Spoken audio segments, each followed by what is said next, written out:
Hey, Loco sports fans, welcome. Friday night edition of the Loco Sports Lowdown, and five nights in a row, boys. We're on a roll. We got a Actually, streak. Yeah, we six are. nights. 6 nights. We Sunday as well. Oh, you're right. We did a bracket show Sunday. It is 6 in a Yeah, row. We got a streak going here.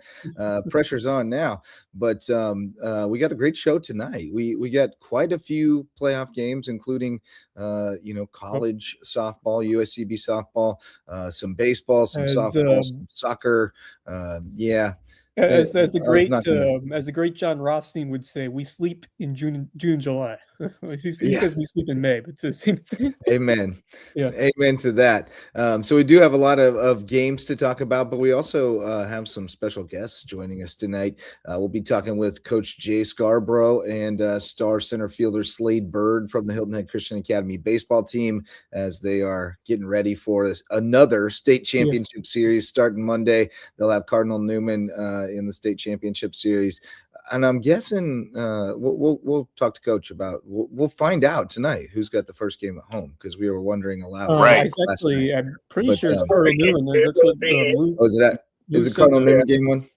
It's in Columbia on Monday. It'll be at Hilton Head Christian on Tuesday, if I'm remembering correctly. I think I'd prefer that if I'm Hilton Head Christian, because then you at least have the potential to clinch it. You'd rather have the clincher. Other way, you don't have that option. Would you rather have the potential clincher at home rather than the first game, in your opinion? I would want it. And it sets you up where, when you play your home game, you can only, you can either clinch or you're in a elimination game situation. You don't have to on the road. So I think I'd prefer that. I mean, it's 6 of one, half dozen of the other, but I do. We should also mention if it does go to game 3, it'll be a neutral site game, which is yet to be determined where exactly that will be. Yep. Right, you figure that out on the fly in Skiza. We don't make plans in advance. Why would we want to do that? That's 3 days from now. But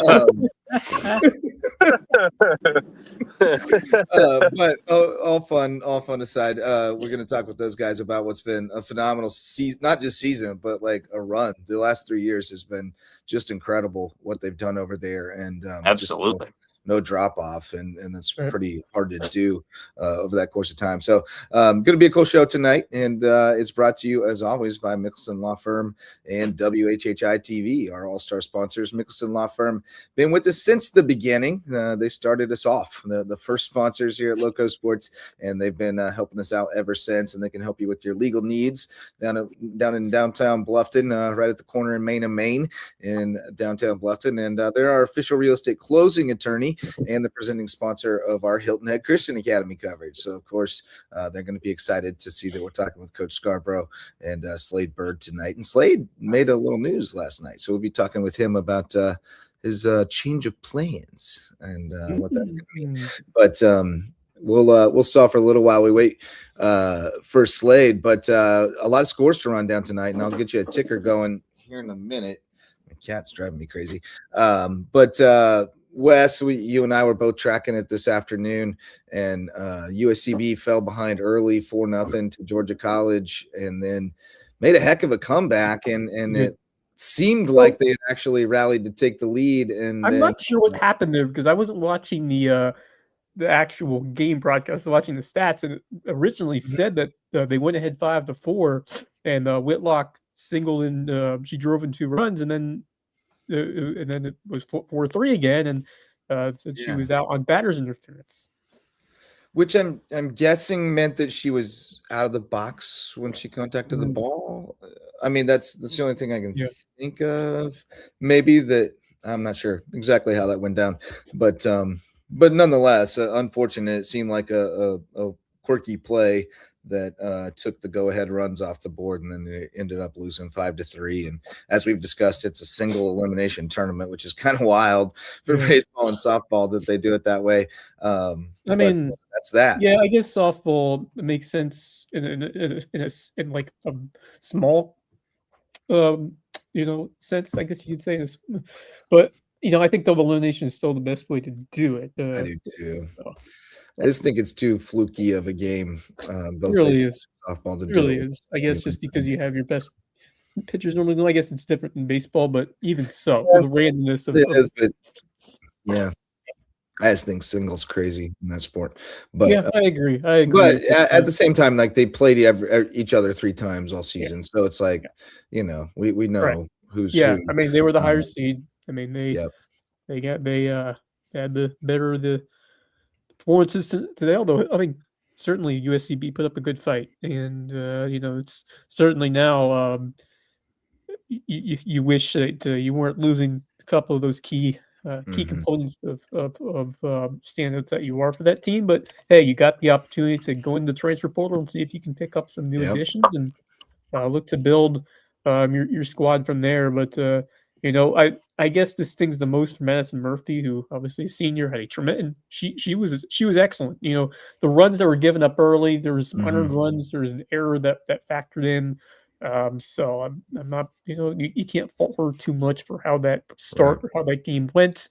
I look back on is in the third inning, they had the bases loaded, had a chance to score first and could not. And that you look back on that as potentially the swing push in this game, because after that, Georgia College put up their big inning and USCB couldn't capitalize. So, they're minimalized points during a game where things are very thin in terms of the difference between these couple of teams. But props to Madison Murphy on a terrific career here. Same for Chloe Turner, Taylor Chang. I mean, certainly it's going to be always tough to replace some terrific offensive players like that. And however, some good promise amongst the squad, especially you look at our very own Alyssa Rose, who had a great end of the season. She still has another year, and looking forward to seeing what she does in 2027. 2027, that's crazy. Next year's 2027. Right? Yeah, it came up on us quick, didn't it? Yeah.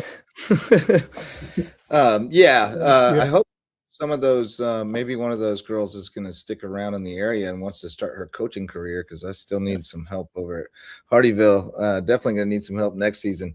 So would love to talk to somebody about that. If Madison wants to be a pitching coach, we'd love to have her.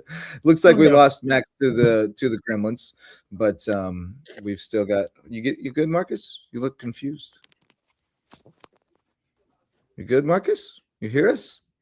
I think Marcus is being gremlins as well. Yeah, the Gremlins are out in force. My cat is driving me crazy, y'all. But let's see.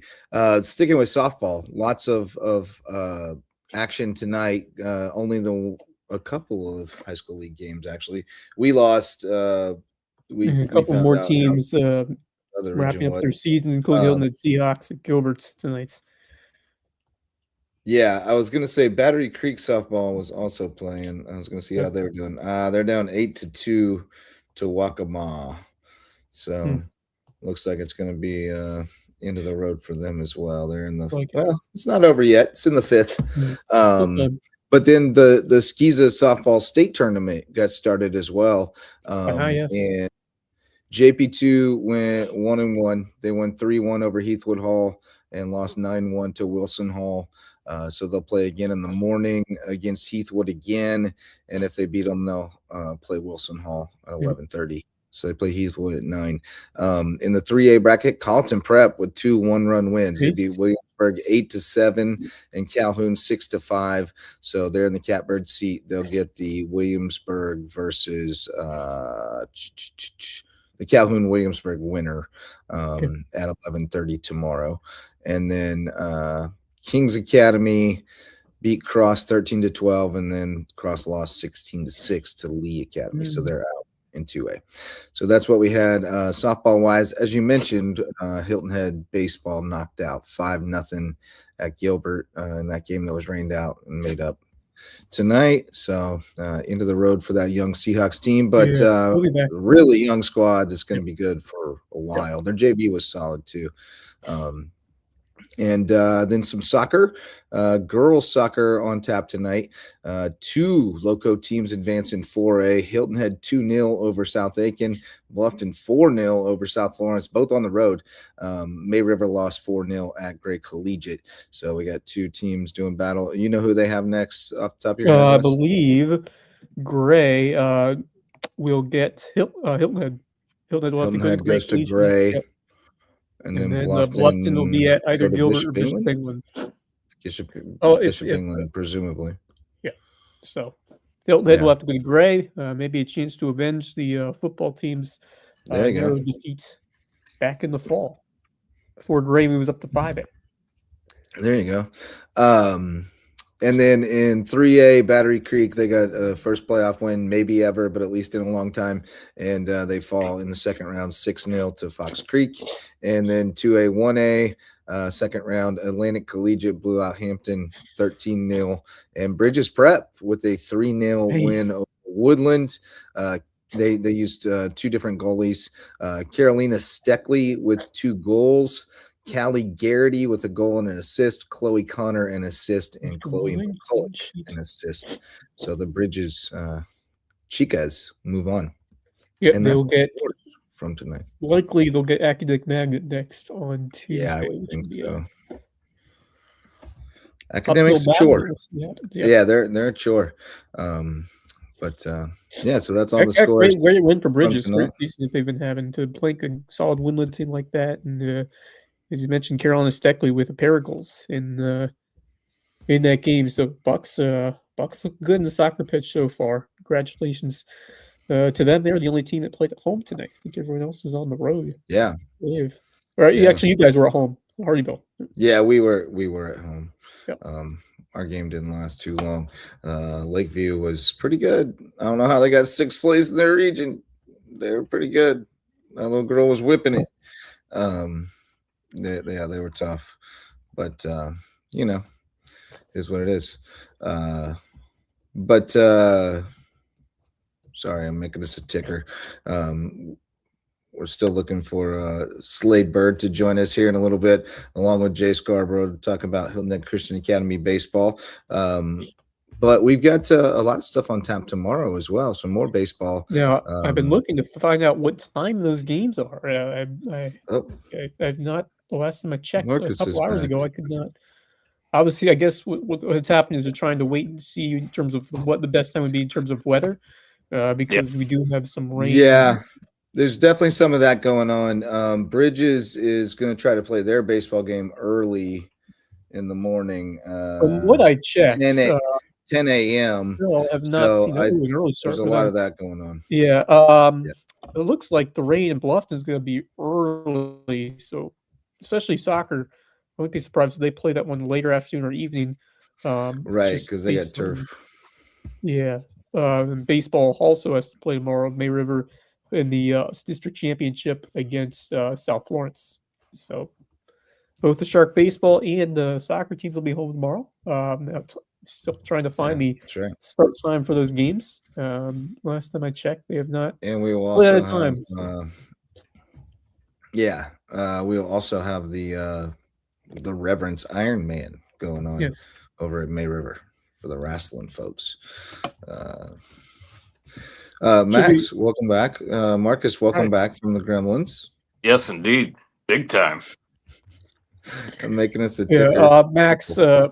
Max, as we mentioned, I think you're away, but tough finish for USCB softball. Looked like they went ahead, but Tamaya Whitlock was out on batter's interference, and that kind of really took away the momentum that they were gaining, because right after that, Georgia College went out and hit a solo home run, made it 5-3, and USCB couldn't really do much in the final inning. But this was a game of missed opportunities for them, because I thought they had a couple of really great chances to win this, even though they were down 4-0, a chance the bases loaded early. So, a lot thought that was still built on, upon what they've done in the past.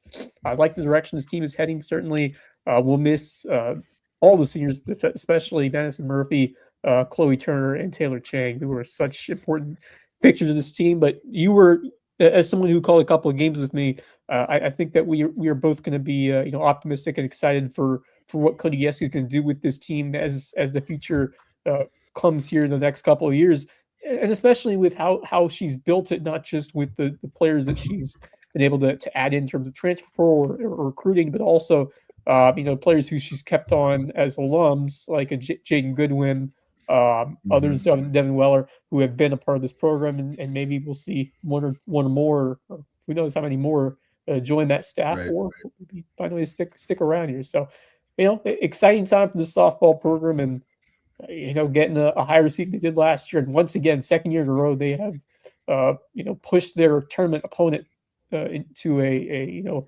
a tough game. They push them to the limit. Yeah. Excuse me. I 100% agree. I think, we've seen this program continue to improve year after year. And, I think Cody Eske's done a fantastic job with the team. And in the 3 seasons I've covered USCB baseball alongside US and many others that have come through the Sandshard Game Day Network. Yes. We have seen this program continue to improve. I mean, you remember last season getting their first bid into the Peach Bowl Conference tournament, squeaking in as an 8 seed. This year they played extremely well in conference play and ended up with the 6th seed. And, I think that the improvement is really shown in this team. And obviously those seniors, Madison Murphy, Taylor Chang, Tamaya Whitlock, I mean, all of them on that team have been true inspirations and just really hard workers for this team. And, I think the chemistry this year was really great. So yeah, I think there's a lot of upside with this program right now, and I think this is a program that I think will continue to improve and hopefully be a real contender for a Peach Bowl Conference championship in the next couple seasons. Right on. I think so. I think so too. I mean, they're not too far away from it.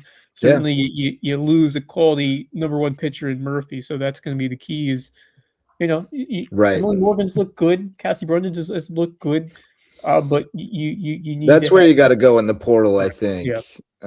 You got to find somebody who is not getting the opportunity they were looking for at a higher level and wants to come down and be an ace or something. I think like that. That's how they got Murphy, right? Yeah, I believe so. Yeah, I think she came in midway through her career. Yeah. I think they need more than just one Madison Murphy type pitcher. If they want to be really, I mean, I agree. I think you gotta.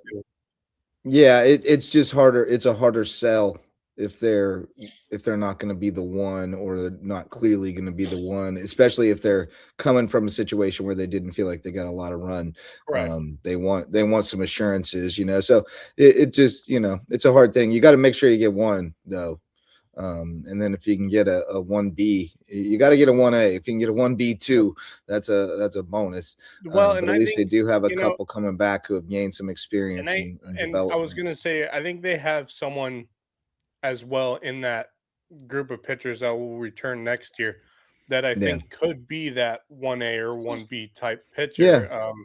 Yeah. Because I saw Cassie Brundage improve throughout the season.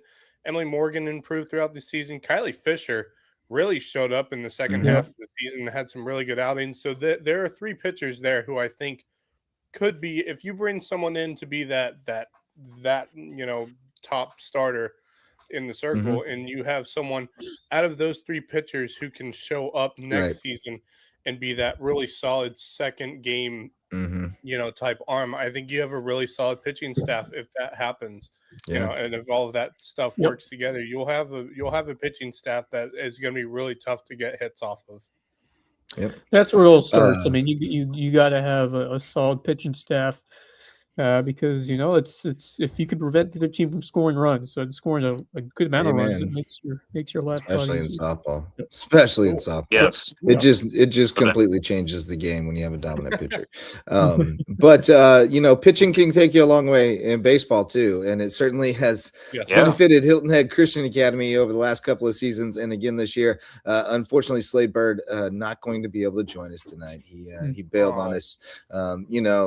High school boys have more important things, things to do on Friday night than hanging around talking to a bunch of nerds like us. But Jay Scarbro doesn't. So Coach Jay Scarbro joins us tonight on the LowcoSports Lowdown. What's up, Coach? How are y'all doing? I'm doing quite well. I mean, I'm exhausted. It's been a long week and a long school year for those of us who are in the classroom, certainly. But long season for a lot of people, but not for you. You have to feel like you want the season to just go on and on and on because you guys are having such a charmed run, not just this season, but over the last 3. I mean, could you have imagined when you came down here to Hilton Head the success you were going to be a part of over the past few years?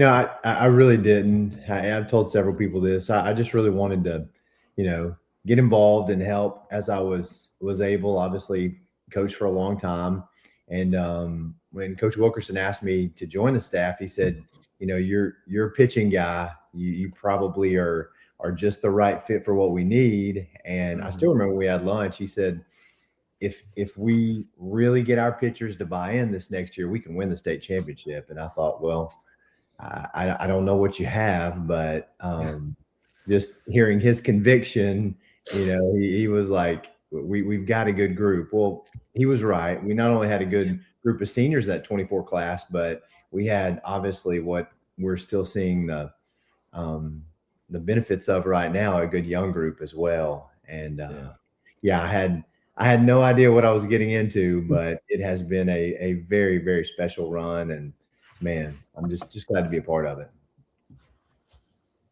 Yeah, no doubt. There, boys.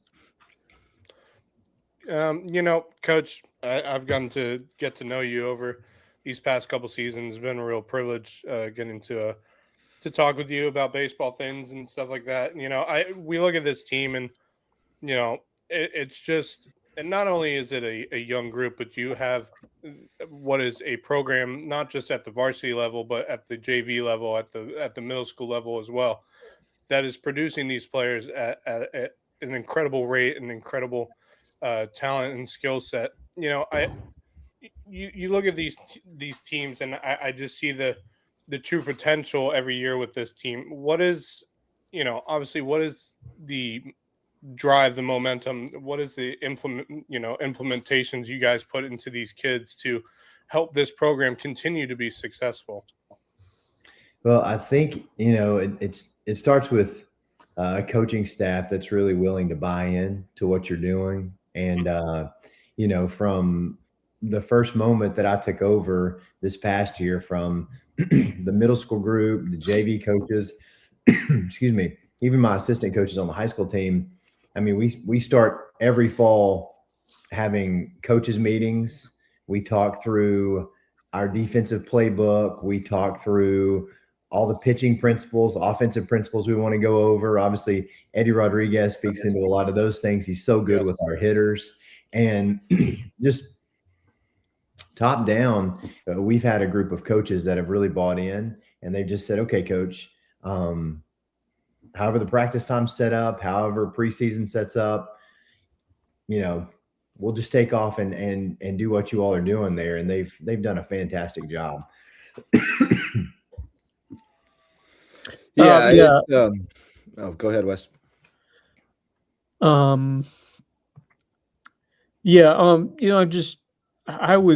I got to go to the dramatic 1-0 win in the first game over Augusta Christian. Two things. Really, obviously it was great to see Dylan hit that home run, but what really stuck out to me was the defense, and the defense was spectacular. Everybody doing their part. A couple of just game-changing plays made defensively. How much does your team pride itself on that? And the pitchers trusting that this defense will make plays behind them to help win them these ball games.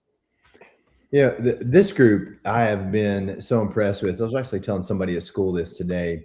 This group, they're a mature group. They've been there. They kind of know what it takes. But, they have set out to just say, we're going to find a way to win.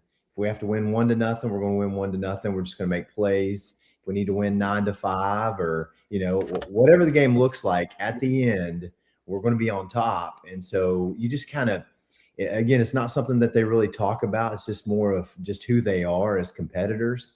But, we set out in the preseason to every single day, we take pregame in and out. Every single practice. When I write out our practice plans, it is number one right behind stretch, run, throw, get yourself loose, and then we go right into it. And our goal with that is to put on display before the game ever starts that we are defensively ready to make plays. From the outfield to the infield, we can make every throw. We can throw behind runners. We can make every single play. And those optics, that vantage point that the other team is seeing is that these guys play shutdown defense. And it's kind of funny. Last year we were playing Ben Lippen in the state championship, their coach, who he and I formed a really good relationship and still talk often. He told me, we played them earlier in the season and they were loaded last year. And I felt like we were, fairly young. He said, Coach, I literally, when we played y'all earlier in the season, I took our team intentionally behind the dugout because they were going to get so intimidated watching you all take pregame infield that it was going to mess with our team before we could ever get on the field. And I was that proves, what we try to do. Right. And so where, and answer to your question there was, we try to take a defensive mindset and a defensive approach to everything we do. And if you ever come watch one of our practices, you'll see that it's everything that I tell them, even when we, play situational BP, I'm like, guys, this is a defensive drill. And so our guys really have bought into that. And as a result, multiple players playing multiple positions, they've done them really well. It certainly helps that your pitchers did pretty well and have done pretty well too, Coach. I was at the JP2 game, so I know the last JP2 game that you guys played. So I certainly know exactly what Wes was talking about, and I was very impressed with how you guys field the ball and do those things. But talk about your starters and what you saw out of them to this point in the season. Well, we've sat right there, right around a 2 ERA for the entire year for our entire staff. And, you talk about our starters, those guys are good. The thing that's probably, I guess, the most impressive about these guys, and of course, I'm the pitching coach. And so I get to see it firsthand. The thing that's most impressive about those guys is that they're very versatile. I can take one and use them on the front end. I can use them on the back end. If we've got to put a guy, more as a middle reliever, we just essentially set out and talk about that before the game starts. And, we'll get 5 out of this guy and then we'll go here. Our pitchers have done a great job just buying into, Coach, I don't have to start this game. Just you give me time to get ready in the bullpen and I'm ready to go. And, but our starters, Tucker Nelson, Colt Sparger, and Chip Hetzel have been probably our 3 primary starters this year. Will Mall has also been a starter for us. That's done a great job. And those 4 guys have done most of the work in getting our critical starts. Will Mall and Chip Hetzel, obviously, Will plays first base for us, Chip plays short. So, we try to navigate around that without having to pull them defensively out if we can. And Tucker Nelson and Colt Sparger both, when given the ball and given the opportunity, even so much so, like Tucker Nelson's coming back from an injury last year. We had to have surgery, and he came back at the very end of the season, but he still just wasn't himself. He went out there from the beginning of the season on, pitched against IMG, beat them, shut them out. Actually, pitched against Savannah Christian. He just went out there and just owned it, and he's been, such an addition to us this year. And of course, Colt Sparger, just a freshman, but good grief, his numbers. He's a horse. He's been a horse since we were about 12, man. He's tough. But Tucker, most impressive stat to me is 5 walks in 40 innings. Wow. Gotta love that. You have to love that as a pitching coach. Make them hit it. Make them earn it. You have to just love that. Well, and it shows incredible command of your pitches as well. It just shows, the true command that you have over your pitches. When you got great command, it's going to be really hard for you to get a walk or a hit off of a pitcher who's got command as good as that. And Colt's only got 11 walks and 52 1/3 as a freshman. That's incredible. They do. Those guys, we say this over and over again, but one of our 4 key principles that we follow as a team is, hey, we're going to throw strike 1. If when we walk out of that bullpen, I need you to tell me, as the guy who's calling pitches, what feels good out of your hand today. And I don't care if it's different from the last time you started. If you can drop breaking ball in there, if you can throw changeup in there or fastball, whatever it is that feels best out of your hand, you can throw strike 1 with. That's what we're going to go with on that day. And those guys do. They attack the zone. And then they're they got a high baseball aptitude too. We talk about pitch sequencing. We talk about how we're going to sequence this hitter and what we're going to do. And, we set this guy up with this pitch, and then we work black to off the plate. And they're just like, okay, coach. And you could just tell they're not just sitting there shaking their head like, when's this guy going to start talking? It's more, okay, coach, I understand what you're doing because we understand tendencies. And when we know tendencies, we can pick those apart. And those guys do a great job. Well, you also have the benefit of a really experienced catcher handling them, and I'm sure having Roman, makes your job as a pitching coach a heck of a lot easier. It's funny. I've said this to several people. Coach Wilkerson told me in the fall of the year that I got there, he's like, I can tell you this, you're going to enjoy working with these pitchers because they work hard, but he said, you will love working with Roman. And he could not have been, more spot on with that. I love Roman. He does a great job. He just, Danny Morgan and I were talking about this the other day. The level that he plays at and that he catches, he does such a great job of just getting pitches called for strike for us and just really works well. But if you watch him, from the time his name is called, he runs out of the dugout to his position. I love the guy because he just, with his actions, you can just tell he wants to be on the baseball field and nowhere else every time we're out there. And if he's tired, if he's hurt, you never know it. He just, I love Roman. Maximum energy always. Just max. Exactly the kind of player that you want. It is. Yeah. Our buddy Kevin Libby has a question for you as a pitching coach. I'm curious. What do you say to loosen up a tight pitcher on a mound visit? Good question. Great question, Kev. Oftentimes I'll go out there, and I've been known to say this to our guys. I don't want to give away all my secrets here, but I'll typically wait until the batter steps in the box to call timeout.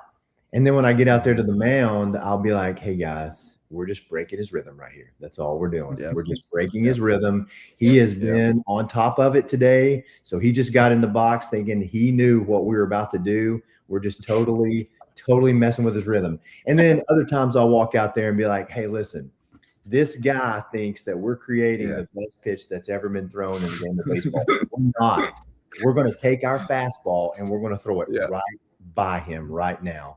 And then we just call the pitch while we're standing there, call the location, and we just, more times than not, just drill it. And it works out because that little bit of time throws the hitter off, and he goes from more an aggressive approach to more of a watching approach. And so that's been, for high school pitchers, that's been my best way to kind of loosen those guys up a little bit, is just to take their mind off of that guy in the box. I love the mind games. You can also, kind of put the base runners on edge with that too, because they start thinking you're coming up with some kind of play. No, my big thing is I don't want them to think I'm coming to be mad at them. So I'm like, hey, just a mental break. Just want to let you catch your breath for a minute, and then we just kind of chat it up for a second and go like, hey, we're good. We're gonna make the next play. We're good. All right, you good? All right, let's go. I'm in and out. I just want to stop. That's what you got to do. Make everybody breathe for a minute and think about something else. The world is not ending. It's okay. Man, look at the sky. It's beautiful today, isn't it? That kind of thing. But no, you mentioned your JV coaches, and I have a lot of familiarity with them and with those kids because I worked with Coach Jackson and Coach Bruni for years with the Waves group, and a lot of those guys are on that team. You have to be excited about that group coming up too, man. You have a pipeline of just kids upon kids upon kids who have played a lot of baseball and have that high baseball aptitude you're talking about. We do. So our freshman class, obviously really excited about those guys. That's a deep and very talented group. And then our current 7th grade class, that's the group that my son's in. And there have been several that have come in, around his age group there as well. I'm just excited about it because it's you've kind of, the grades don't work out where there's one stacked on top of the other. You've got a couple of years in between, and it looks like, a lot of talent sort of in the pipeline there for years ahead. And I can say this, that those kids right now are at we'll have quite a few of them just sitting out there watching us practice. And so Mhm. they're guys that I like to use this term, but they're guys that identify as baseball players. Like they're guys that they're probably good athletes, but if you ask them, what do you do? Or who are you? I'm a baseball player. And so, you got to have those guys in your program. And fortunately, we do have quite a few of them. Yeah, there's rats. They're just around the cages all the time. You just can't get rid of them. They're always over there throwing. And you're like, man, you're not supposed to be throwing this month. What are you doing? I love it. Coach, let's talk about that. The upcoming series you have against Cardinal Newman. You and I talked on Wednesday. You guys have already played them this year. Got the win, but very tough win in what is obviously a very strong Cardinal Newman team. Let's talk about I guess not so much expectations for the series because we know it's going to be a battle for those 2, possibly 3 games. What do you expect out of Cardinal Newman? Things you got to work towards to have a solid game plan coming up for that game on Monday against Cardinal Newman in Columbia. Well, I think for us, it's going to be being creative with our offensive pressure. I think that's going to be a marker for us because it'll be completely different than it was against Augusta Christian. Augusta Christian in those 2 games, they had probably one of the more dynamic pitchers we've seen all year in Knuckles, and we knew that we were going to have to just scrap to get hits off of him. But when we did in a big inning, we really needed to capitalize. Cardinal Newman is going to be a lot different. Cardinal Newman has guys that can pitch. They work really hard to make every pitch, but they're not going to be the type of guy that just says, here is number 1 and I dare you to hit it. They're going to be guys that they'll throw breaking balls and they'll, in fastball counts, they'll mix another off-speed pitch in and they'll try to elevate something to get you to pop it up. And they'll continue to show you different arm angles, different locations. And I even saw some video there last night where their catcher completely sets up in the other batter's box and he'll get out there, get his thumb under, try to steal a pitch because they just work really, really hard. They're well coached. They don't make mistakes. And so there will not be, we played them twice last year in the postseason. We had to play them to get in the state championship against Ben Lippin. Right. And those were 2 tough games. And then now we played them earlier this year. And the one thing they don't do, they don't give in. They don't make mistakes. They're very defensively sound. And their pitchers just work really, really hard, and they throw from kind of odd arm angles where you're going to have to adjust. If you're a guy that struggles to go backside, you could go 0 for 3 very quickly against them because they're not going to give you what you want. Yeah, I mean, this is going to be a different challenge, but certainly one that this team has shown that they can absolutely handle as they go for what would be 3 state titles in a row for this Hilton Head Christian Academy program. Just talk to me about what the magnitude of that could mean for, not just this program, but for the Low Country in general to have this amount of sustainable success across these last couple of years, and how these kids have really stepped up to all the challenges that entails of pursuing a 3rd straight state title. Well, obviously, these guys that are here, especially this group of seniors, they're special to me because I know when Coach Wilkerson was transitioning out, taking on the JV role, right there at the end of the season, they went ahead and just said, our next coach is going to be Coach Scarbro. Of course, I'd been an assistant all year long, and I was like, oh man, how are these guys going to take this? Like I just felt like they really didn't know me all that well, especially the guys that weren't pitchers. They didn't know me all that well. And I still remember, because it was the day we were heading to play Williamsburg in like the semifinal that year. I mean, I could not believe, I remember texting my wife going, I don't really believe what I just saw, because these guys, they hopped up, they were excited, they were on board from day one. And I knew we had a good group. I knew we had something special there, but this group of guys, they just really bought into everything we've done since day one. And I think because of that, I really hope that it plays out for them. What it means for, for our school in general, or for, for the Low Country, there's a lot of good baseball in this area. I mean, No doubt. There are good players. I've obviously had a chance to watch our middle school and our JV play against a number of teams in this area. Our battles we had with Savannah Christian were tough this year. It's the only team that beat us all year long. So just in this general area, there's a lot of good baseball. So to have anywhere near a three-peat as a state champion, I think that just really says a lot to the kids and to the families in our program that, they are they're just really a special group. So, I may be able to reflect on that in June and come up with a better answer. But for now, that's just really, it's just a really big deal. When you're doing it in the big boy league now, I mean, you get skis of 3A some years, and certainly below that, like you can get a watered down field a lot of years, but skis of 4A, you're going to have to beat some people. I mean, there's some legit programs in there. So, you guys have not had a easy road at all, and you've had some battles over the last couple of years in the playoffs. I mean, your tournament, your half of the bracket this year was brutal. JP2 ran into a couple of buzzsaws. I mean, it was a stacked bracket. So what are kind of obviously we know the keys. You got to play great defense behind your pitchers, which encourages them to throw strikes. And you got to be, opportunistic at the plate. But is there one thing that kind of stands out as kind of like, if the one key that like, man, if we don't do this, we're going to be in trouble? Well, I don't want to put a lot of pressure on any one or a couple of individuals, but, I still remember standing there on the field telling Josh Koepke, he's hit 4 for us quite a bit this year. We just recently moved him to 5.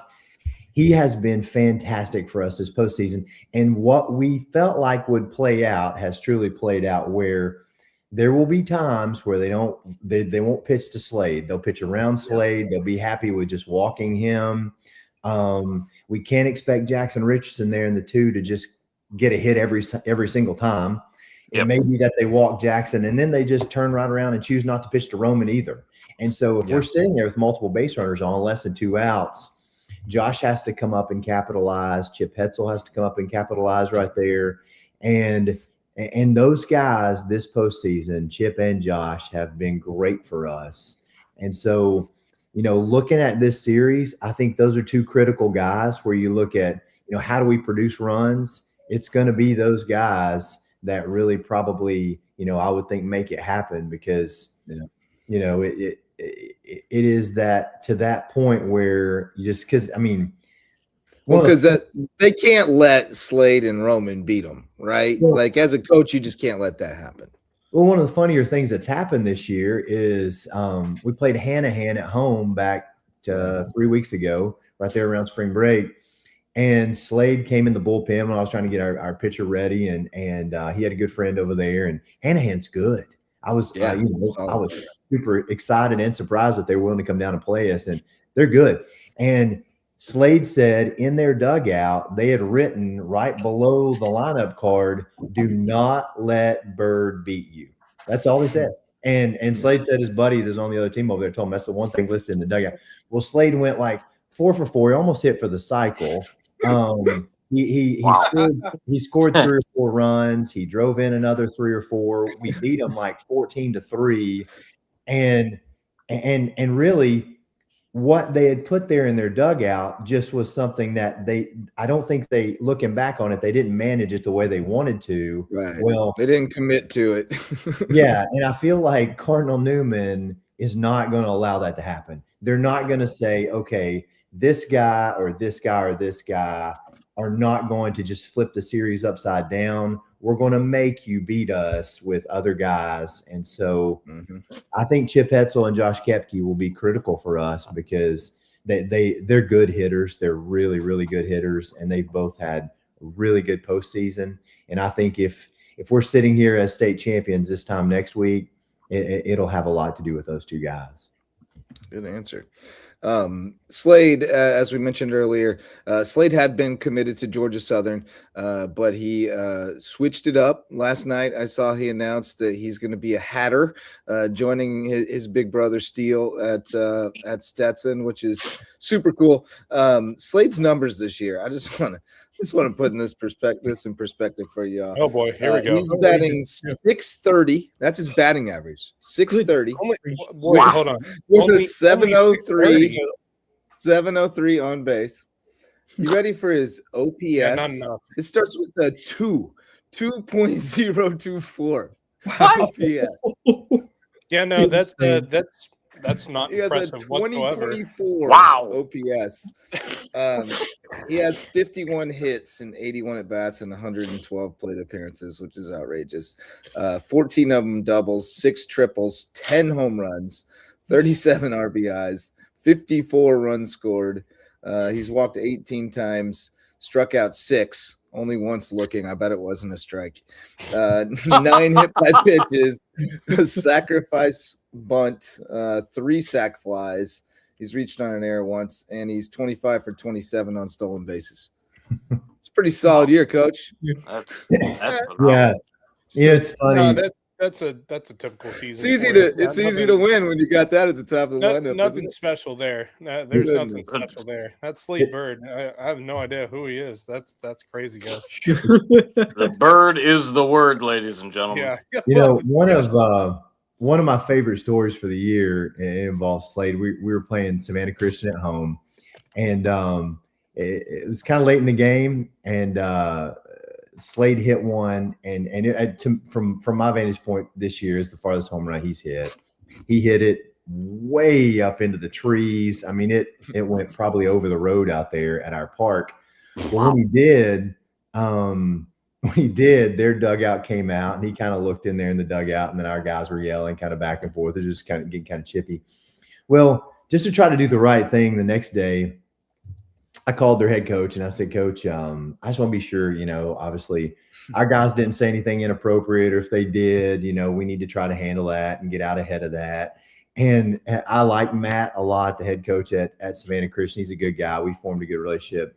He told me, he said, Coach, from my vantage point, if you hit a ball that far, you can say whatever you want.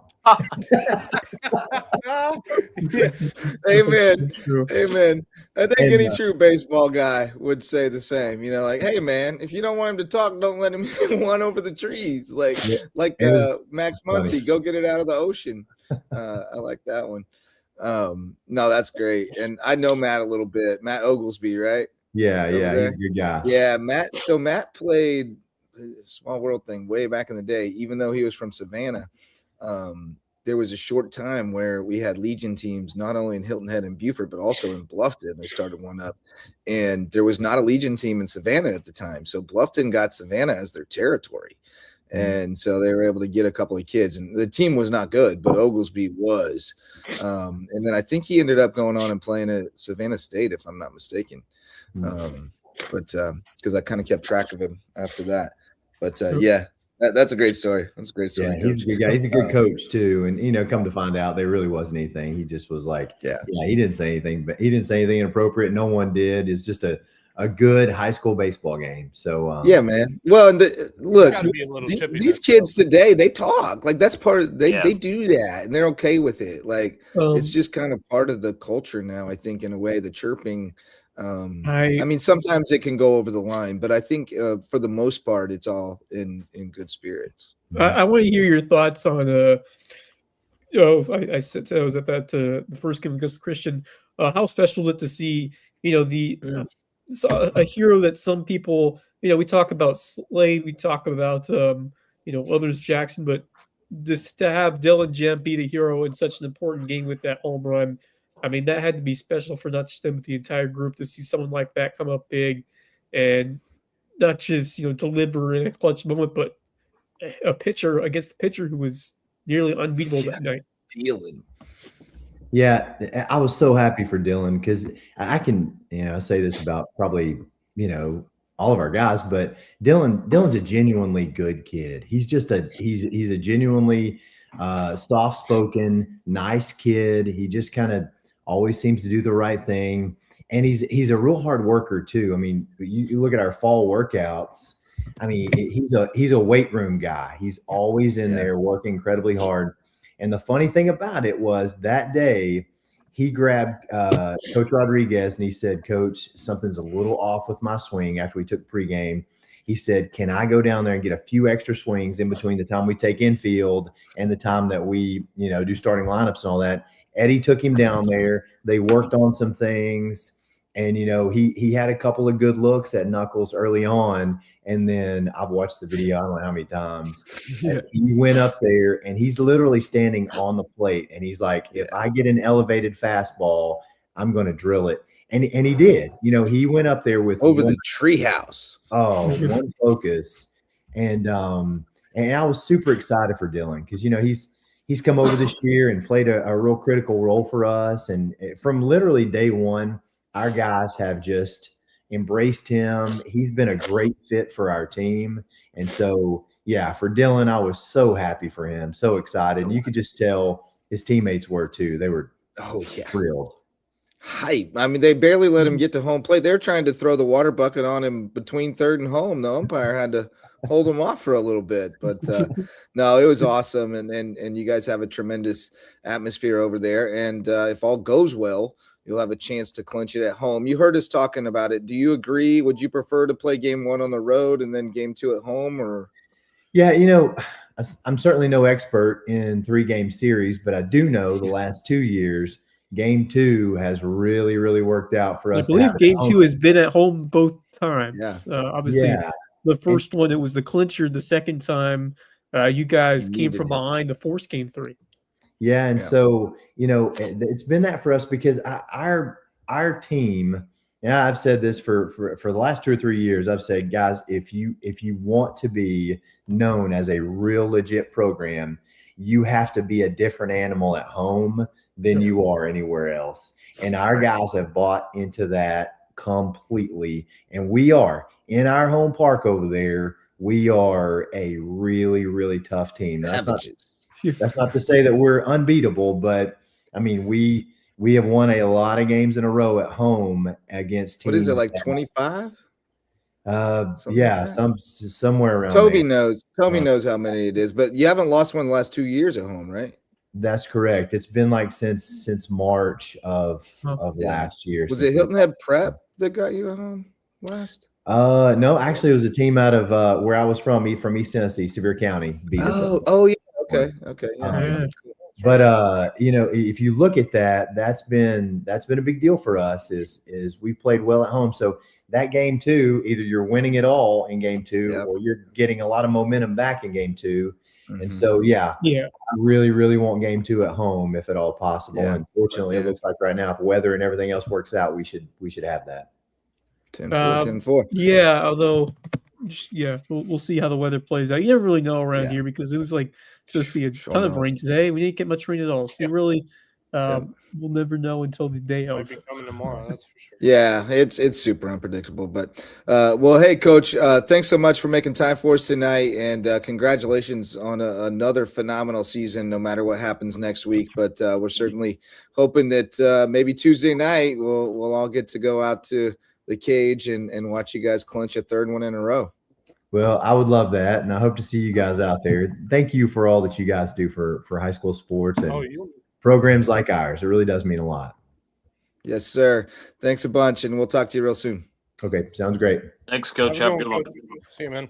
All right, that's Coach Jay Scarbro from Hilton Head Christian Academy. Nick Williamson calling him the best coach right there. Best coach there is right there. He's tremendous, and I've gotten to really.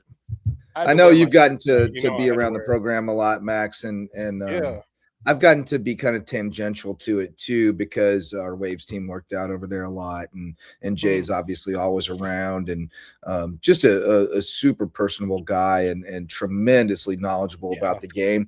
And I just love his bedside manner, so to speak. He's just a calm, collected guy. Doesn't get too fired up. He doesn't yell at him a lot, and just kind of sets the expectations high, and they rise to meet him. And it's been a really good fit, and looks like he'll be there for a while. I mean, his son's a seventh grader, and he's tremendous too. He's already playing second base on the JV at a very high level. And so they've got a lot of talent in that program. Yeah, and for me, it's really it's so much fun to watch the program I grew up with. For almost 10 years. Come a long way since that state championship at Salkehatchie back in the day. That's right. Yes. And it's been so great to be a part of a program that I was a part of for so many years. Not just I remember going to the summer baseball camps they would host when I was in like elementary school. So I grew up around the program for almost 12 years of my life, and so to see the program I grew up with having the success that they are having over these past 3 years, and even before that, and JW's first season as head coach, and him trying to build a program from start, and seeing some of the guys when he first came in, some of the guys that were seniors were guys that I played with, when they were freshmen, and Ben Eddy and a couple other guys from that first team that JW coached, and I saw, I got to see this team in his first season. I just said, boy, if they got a coaching staff like this for the foreseeable future, there's no doubt in my mind that this is going to be a program that's really going to try to build something special. And I think with JW passing it on to Jay Scarbro, I think there's no better coach you can ask for to take over that spot. And so I think this is it's going to be a really great thing for the program. And it's funny because every time I see Slaide come out, he's wearing that number 11 jersey, which is what I wore when I was playing. So yeah. You mean they didn't retire it after you graduated? No, of course not. I'm just playing, man. I'm just playing, man. No, they would never do that. Anyway, it's so great to see. You don't retire jerseys in high school. You can't afford that. No. Not a chance. That would be a negatory. I think it's just there are times when they won that first title 2 years ago. I was of course on the call for that. That infamous call. And that still plays before. Appreciate all you guys do. Our intro wouldn't be the same without you guys. They're still running it back. Well, they have that. So before they call out the starting lineups, of course, they have that whole walk up thing that, of course, DJ Styles puts out. It's so great. And I was there when I called that, I was in tears because I got to see, program. Don't blame you. Yeah, man. Program. Sorry. Yeah, I'm getting emotional because it's a program I poured my heart out into for so many years, and to see them win it, 2 years ago was really special. And to see the success that they're having now, it's really a dream come true for someone who wanted that back in the day in the late 2010s when I was playing. I wanted it so bad, and now to see, the players that have come up, and of course, the Burd brothers I watched when they were in middle school. So to see these players come through and be a part of Hilton Head Christian Academy baseball that is now as successful as it is, it's really something special. Right on, man. Absolutely. Well, hey, we're getting long in the tooth here, so I'll let you know what's going on tomorrow, and then we'll get to our sponsors and our parting thoughts. But tomorrow, they're going to start early at Bridges Prep. We got baseball on tap. Weather looks dicey, so Bridges Prep going to host Academic Magnet at 10 a.m. That's an elimination game in 2A, and then 4A District Championship Game 1, South Florence at May River. I got a little tea on that. We're going to clock it. So it's scheduled for 6 p.m. And the reason I'm told is that the default time for a high school league is 6 p.m. Okay. If both teams can't mutually agree upon a time, then it's 6 p.m. There is some speculation from the May River side that it would be beneficial to South Florence if the game got rained out tomorrow and they played a doubleheader on Monday instead. And because then they'd get to rest their pitchers for a couple more days. Yep. So there may be a little gamesmanship afoot playing with this start time, but maybe the rain, but the Sharks, they said, you know what? We'll play anytime, anywhere. Come on. So they're going to play at 6:00 if possible tomorrow. God, so that would have been a game I would have loved to have seen. Hilton Head Christian taking on May River for a game this year. That would have been fun. Yeah, I know. Would have been cool. Thought about that. Didn't happen. Didn't pan out next year. I think their JVs played each other, so maybe in the future. Hey man, we'll see that. if they do it next year, I'm all for it. Yeah. I would be down with that. Two of the best schools in the area going at it for a game. Yeah, I mean it's a hard thing for the public school because it's a no-win situation for them. Yep. Yeah.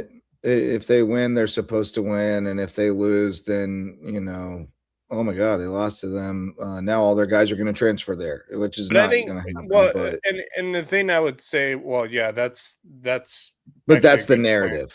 I mean, that's one of the reasons why you don't want to, is because you don't want to invite that.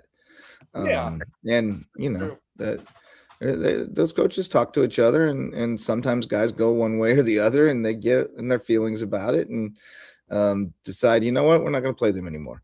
But maybe they'll play each other next year. I don't know. Hey, who knows?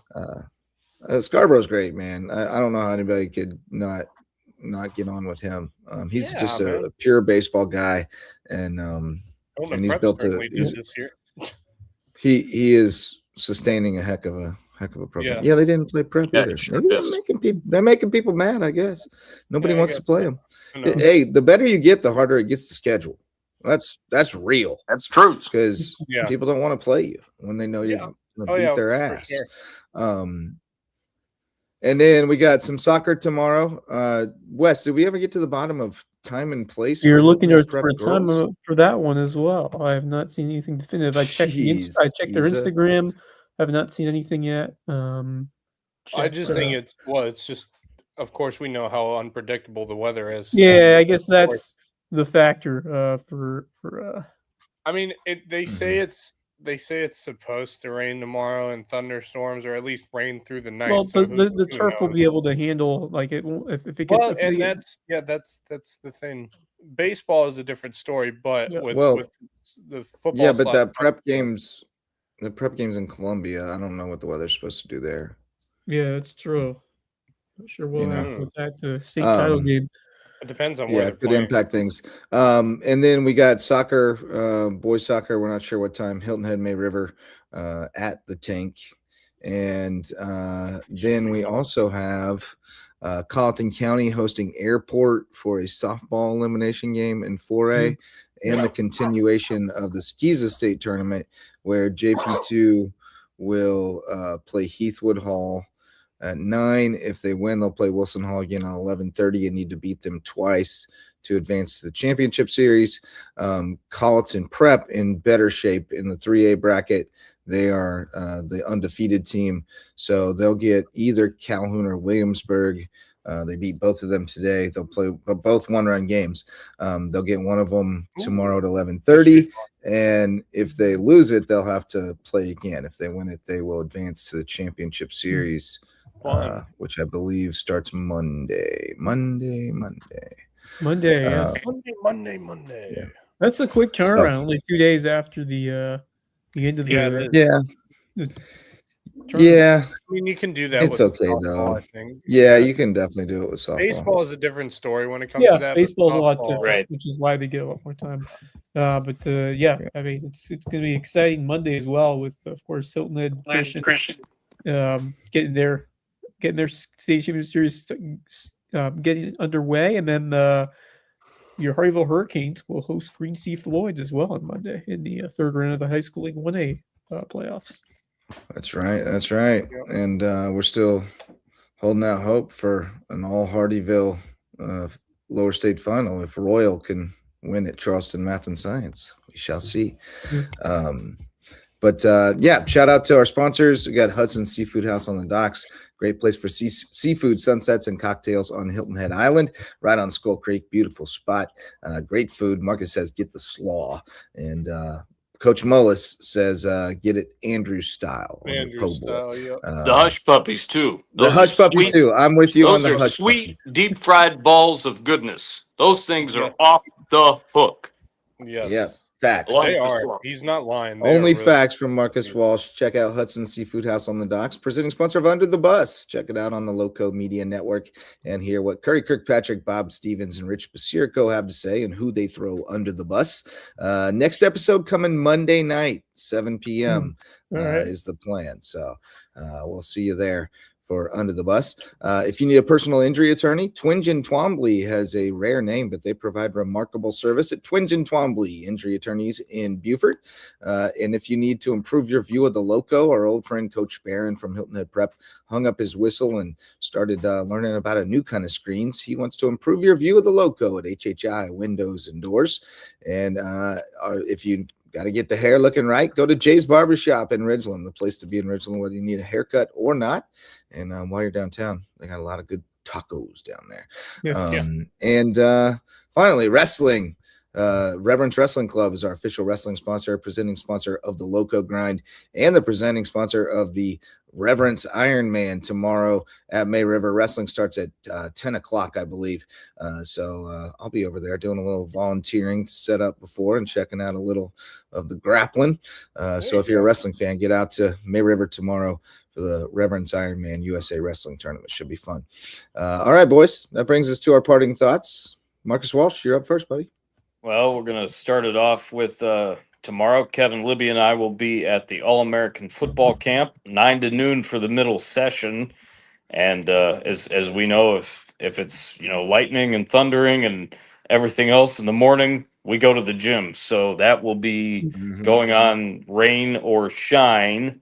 Doesn't matter. They'll just pivot. So we'll know more about that. That's always, one of my favorite events of the year to go to and cover, to see the kids, learning from tremendous athletes and seeing the camaraderie between, all the kids, the campers, the coaches themselves, a lot being players, whether college, NFL, you name it.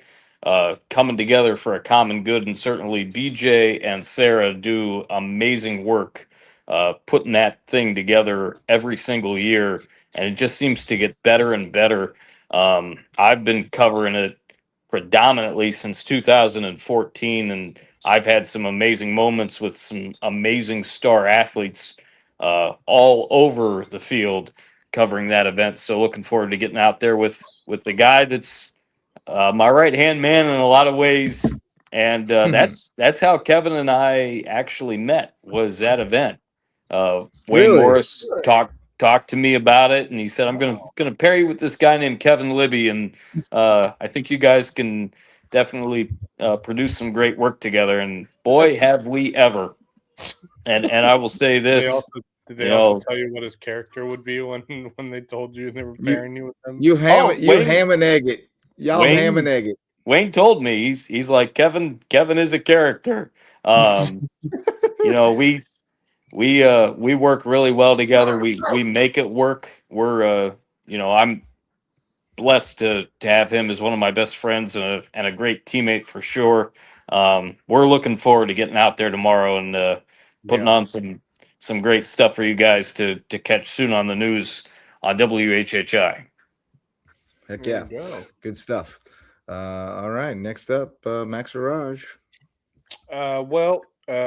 This week it's been a crazy week at Beaufort County. We're trying to wrap up all the spring sports, and of course, weather played a factor this past weekend. So, of course, with what was a fantastic season, because we haven't had any weather issues, we now have makeup games, which is always fun to try and make up. But on top of that, today we had all-star tryouts have begun for Beaufort and Bluffton, as the youth baseball teams baseball and softball teams are being put together.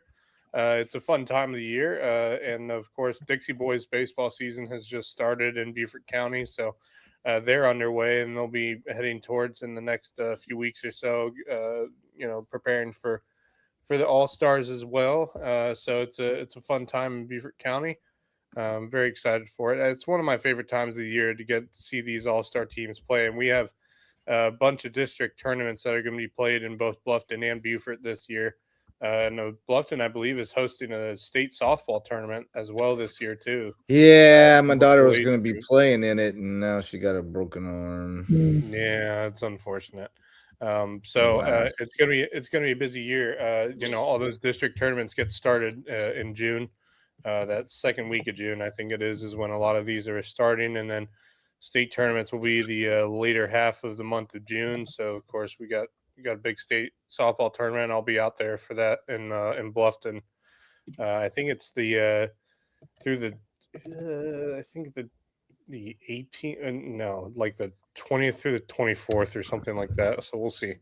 All right. So anyway, just big. We got an inside man to keep us updated. Yeah, when that's I'll taking keep going place. at that. Yeah, there are different dates for districts. I do know all the state softball tournaments. I think their tournaments start on the 19th. Just the details for some of the softball tournaments have not come out completely just yet. So we'll see. We'll see what happens there. But a lot of tournaments taking place in Bluffton and Beaufort for districts. So it's going to be very fun and exciting to see those take place. So the other thing I was going to say is regarding outside of the Low Country, a big baseball series in Major League Baseball is starting tonight. The Braves taking on the Dodgers in LA starting tonight. Braves, last time I checked, are currently up 1-0 in that game against the Dodgers. I'm not sure who's starting for them tonight. Braves had the day off yesterday after losing their first series of the season to the Seattle Mariners on the road in a 3-1 loss on Wednesday. You jinxed them. I know. But it's funny because I saw someone posted, of course, saying the Braves lost the series, and they were like, "Oh man, our season's over, guys." The sky's falling. Yeah, they were just like, "Oh gosh, what are we doing? Why?" Anyway, so it's doggone good team in Atlanta. Yeah, it's gonna be a very fun series between these two teams at Dodger Stadium. I'm sure that place is gonna be packed this weekend. With it's a tourist. Well, not for the first couple innings or the last couple innings. What? Wow, Dodger Stadium. Yeah. Oh, Dodger Stadium. Oh yeah. That's they don't pack it out. They don't pack it out for the middle innings. The problem is if you're in the traffic, you won't get there until like the third inning. Right. If you're lucky. Right. Yeah, and you got to leave in the sixth to beat the traffic home. Yeah. Yep. It's actually, by the way, the Dodgers just tied it. But the Dodgers have just tied the ball game. So there's that, and then I'm trying to think what the other thing was. No, Tucker double. The former Chicago Cub, Kyle Tucker. Yep. So my wife hates him. I can't think of the other thing, but obviously it was great talking with Jay Scarbro, and obviously I mentioned how great it's been to see this team be really good. I mean, guys, one loss in regular season play this year is just is unheard of. You just do not see that very often. And that baseball. one was a 1-run loss. I mean, gosh. Yeah. I mean, they were an eyelash away from being undefeated. Yeah, crazy. Honestly. Although I think I would be really nervous if I were undefeated going into a 3-game series for all the marbles. Well, that's what any coach will tell you. If you lose a game, it's a good thing because even if you're playing extremely well, losing the game is a good thing because you can learn a lot. I think even just playing that 1-0 game against Augusta Christian was I think that was even better than losing the game. Yeah. Just being scared out of your mind until the bottom of the seventh is even better than losing. You get the job done. You come back and you play a fantastic game on Wednesday and a 9-2 victory. I mean, they played their cards right against Augusta Christian on Wednesday, and I was talking with Jay about that. He mentioned that their starting pitcher had pitched the day before against Knuckles. You talking about Knuckles? Yeah, he threw like an inning, right? I think it may have been more than that. I thought he just closed it out. I'm not sure. So you can only throw up to 30 the day before and come back. So I think he pitched at least two. He pitched at least an inning. I think he may have pitched 2, but I can't remember. He couldn't for have thrown sure. too many pitches, but Yeah. but he's good, and he's only an 8th grader. That Knuckles kid. Yeah, that Knuckles kid, he's good. He just He's well, real the funny good. thing, the thing was that he must have been having some arm issues because they had pulled him out earlier than I thought they were going to. Because the coach came Wait, out are you talking about the last game? Yeah, their last game against Augusta. Oh, okay. Yeah, I Yeah, thought you meant the first game. My bad. No. So this we're game- not talking about Knuckles then. No. I think it's their top guy started on Gotcha. Wednesday, and he must have pitched the game before or something like that. Jamin mentioned that he was pretty worn out by the time they took him out. Like they said, he was having some arm issues. Coach came out during the game to check on him, make sure he was okay. We were all wondering what was going on. He was kind of moving his arm around, loosening it up, make sure it was good to go. And they pulled him out early because of that. And I think that was part of the downfall there for Augusta Christian, because I think if he would have stayed in longer, I think we would have been looking at a definitely a much closer game than it was, because the Eagles were I wouldn't say struggling. I mean, they were playing good baseball against him, but he was keeping them to a bare minimum when it comes to going up against. Oh yeah, Knuckles did pitch the first 2 innings of the game on Wednesday, and then they took him out, and then Cease came in and they rocked Cease. Yeah, they rocked Cease. Cease was struggling in that game, definitely struggling. Yeah, he walked 3, and anyway, banged him up. It was just a privilege to have Jay on. Me and him have been talking about getting him on this show for months, and it's just been every time I think we could. Yeah, and he texted me too, but I knew we were going to be talking to him at the end, so for jump sure. the gun too much. Yeah, I was hoping Slaide would come on tonight, but I know he's a high schooler. It's a Friday night, and he wants to go out and either relax. Yeah, he probably something better came along. I mean, something better than hanging out with us nerds talking about. Well, and we had baseball. originally thought we were going to talk with him last night, along with Coach Scarbro, and he was like, "I'm not going to be able to do it tonight," and then I found out why. I was hoping maybe since it wasn't a school night tonight, but I guess it's a fun night. Yeah. So it's a fun night, man. We lose either way. We're not a high priority, and we understand it. Don't worry about it. Don't even sweat it. But don't sweat it. all right. Yep. Wes Kerr, I think you're up for parting thoughts. Yeah. First off, our good friend who we've talked about for a number of years is still grinding in the Korn Ferry Tour. Bryson Nimmer, right now he's trying to get it going. He's still right around, let's see, the top 60 in the Korn Ferry Tour list. So looking for a boost. And maybe he'll get it because he is going to play in next week's tournament, the Colonial Life Charity Classic in his home state of South Carolina at Wood Creek. Will be and so always cool. It's gonna be cool for Bryson Nimmer to have he's played a couple of heritages as a sponsored exemption a couple years back, and now the opportunity to have a Korn Ferry event in South Carolina, the Colonial Life Charity Classic, and it's cool. Actually, in Elgin. Yeah, speaking of golfers from the area, obviously Trace Crow, I don't know if you guys have known, he had been in rehab. He'd been dealing with some injuries. He came back for the Zurich Classic the week after the Heritage out in New Orleans. Top 5, right? He finished 4th with his partner at the Zurich Classic in his first tournament back on the PGA Tour. Nice. How about that? Fantastic. I mean, that dude continues to impress me. He continues to improve ever since getting that tour card, and now that he's back, he's been playing some good golf. Good stuff.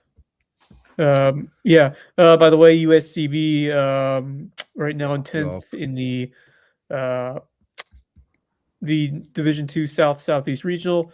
The top 6 that make it. Is that correct? I'm not sure how. I think it's less than that auto qualify, but then they take quite a few at larges. And USCB might be one of those teams that could potentially get in at large if they finish. Yeah, you're gonna have to move up a little bit, I think. Yeah, picked up a good number tomorrow in the final round of the regional, so we'll see what they can do tomorrow. Looks like it says they're gonna have a shotgun start at 9 a.m. So it must be some rain coming. Yeah.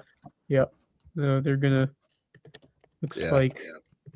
they're going to get started early. Leading the way for the Sand Sharks, though, in the top 10, tied for the ninth, is Octavio Laurent, who's 5 under through 2 rounds, 3 under. Freshman, And then, by the way. wow. Really? Yeah. I'm pretty sure. He shot a 369, including an eagle on the 9th hole of par 5, and then backed it up with a 270 today in round 2. So, yeah, just a freshman putting star over there for Hilton or for USCB. So, congratulations to him. Heck of a performance so far. And then finally, something you mentioned, Max, a couple of days ago. Aaron Rodgers is in the news again. We weren't quite sure where or if he will play in the league, but now he is expected to visit the team. The team is, of course, Pittsburgh this weekend, and now there's growing optimism that he will be back for the Steelers in 2026. Just Why is that optimism? Why is there optimism about that? Yeah, Tell him why? to get Retire. Just Retire. Ian Rappaport expected to visit Pittsburgh today, likely going there for the rest of the weekend. Understand that Aaron Rodgers is likely to play in the NFL in 2026. So, why didn't the Pittsburgh Steelers go after a quarterback or something? Seriously, I know the quarterback class wasn't super heavy this year, but I'm sure there's a better. I'm not quite sure what you'd expect. I mean, you know what you're going to get from Aaron Rodgers, and he's 42. Exactly. It's diminishing returns. Well, like, and the other thing and it's so much drama. Is the juice worth the squeeze at this point? It just can't. And here's the other thing, Justin. Here's the other thing. You have a new coaching staff as well. Mike Tomlin's not there anymore. Right, that's true. You know, so what is this saying about the new coaching staff? Is it just going to be some of the same old things? Like, look, Mike Tomlin's a fantastic coach, and he's one of the better coaches the NFL has had over the last, what is it now, 15, 16 years, something like that. I'm just a hater. For a while. No, I don't blame you. I don't like the fact that Aaron Rodgers is coming back. Just retire already. I know he's a good quarterback. He's been a great quarterback. Tired of his shtick. Yes, I agree. I think it's time for him to step aside, and I feel like I feel like Pittsburgh could look for something better than Aaron Rodgers right now. It's giving Brett Favre. Yeah, that's exactly what I was going to say. And do not forget who he played for in Green Bay was Mike McCarthy. That's why I thought Mike McCarthy going to Pittsburgh was such a good deal. With the Vikings. Honestly. But yeah, it's turning into Brett Favre all over again. Look, I get Mike McCarthy and the Aaron Rodgers connection. Obviously, it was great during their time in Green Bay, but we are talking about an Aaron Rodgers that is what, 42 years old. Yep. 42 years old. And we are talking about a Mike McCarthy. And high on ayahuasca. We're talking about no doubt about that. Yeah, we're talking about a Mike McCarthy who needs a good season. If he wants to be a coach that is talked about again, he needs a good year. And I don't think Aaron Rodgers can give him that. Yeah. I don't know. Only time will tell. Next Thursday is the schedule. Next Thursday is the schedule release. One of my favorite nights of the year. I love it. Yeah. I know. Hey, I'm not afraid to admit it. I'm a huge audience. I already called us nerds several times tonight. No, just talking about how the NFL can hype up anything. The draft is a huge day. Even the schedule release is a huge marketable event. Yeah. Well, welcome to the number one sport in America. Seriously, chill out. And when you have but I mean, to a large degree, it became marketable because they marketed it. Would have anybody have thought that people would get hyped for that? I mean, but when you make a big deal out of it, then it becomes a big people deal. Get excited. Speaking of big deals, I don't know if this is a big deal or not, but I did come across it, and it is interesting. I found a recruit who has committed to USCB basketball, men's basketball. His name is Tyson Wilson, and quick search discovers that he is a JUCO transfer from Eastern Florida State, where he averaged 28 minutes, 9.6 points, 5.2 rebounds, 4.4 assists per game. He came via Treasure Coast High School in Florida, where he was a dog. His senior, he averaged double digits every year, but his senior year, he averaged 18.7 with 10.4 rebounds, 4.4 assists, and 3.3 steals. So, he looks like a pretty legit like player. Like guy, someone who fits that mold of what he's winning in that program really well. And he has cool hair. Yeah. A cool look. Like he just adds looks to the it. part. Here, I'm still really look at this guy. He looks cool. I saw that come across. I'm just reeling in the fact that Harry Skinner's going to be playing. I know. That's and so Harry's cool, like not just so to have him and Courtney Campbell, two I know. Lowco studs. I mean, arguably the best. I mean, he was the best boys player. Well, I'm just saying you could say that without doubt. Skinner and Courtney Campbell have been two of the best guards that we've seen. That's what I was saying. Yes. That's what I was going to say is I don't know if you could say Courtney was the best in her class because we had Devin Yard in that class too. But Courtney was tremendous. I mean, Devin Yard is just transferred to a new school as well. I saw that the other day. Yeah, where'd she go? I knew she was getting out of Vermont. She's a big brain, so the academic part is the biggest part for her. But you saw that somewhere? Look that down. Maybe it was it Mercer? I don't think it was Mercer. Yardy. Let's see here. Tampa women's basketball. Oh yeah, Tampa. Yeah. Tampa. Yeah, that's right. Tampa. Yep. They've been in the D2 Elite 8 a couple of times recently. So yeah, that's a good point. Good for her. She should dominate at that level. Yeah.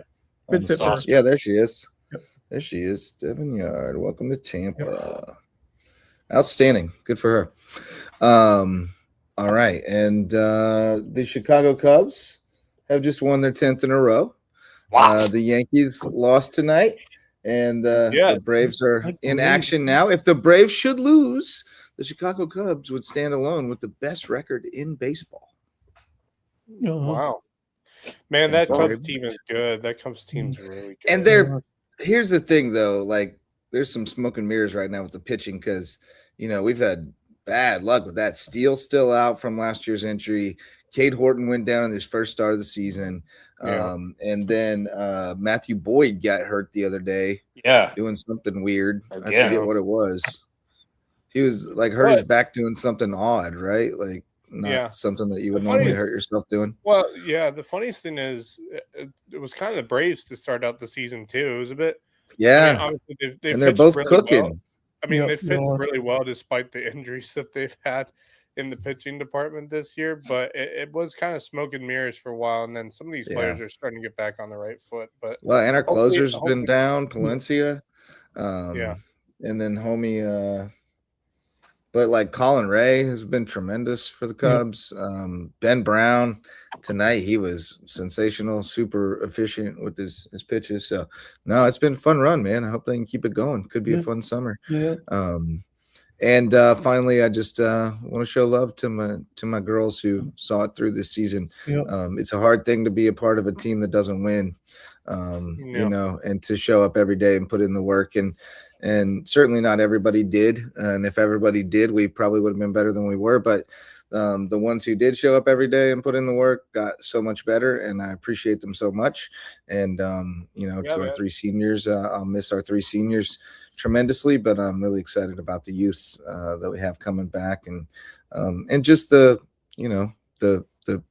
being relevant in our school, like softball being relevant at our school, and kids coming to our games and saying they're going to play next year or the year after that or whatever is pretty awesome. So grateful to have the opportunity to do it again this year. And it's one of the hardest things I've ever done. And I have so much respect for these coaches because, man, especially when you teach in the building and then you got to go to practice after, and it makes for some long days. And there are nights where you're not getting home till very late. And it's a lot of sacrifice, but it's so important. And I think it's just critical to developing our next generation of young people into leaders. So great way to also it's graduation season.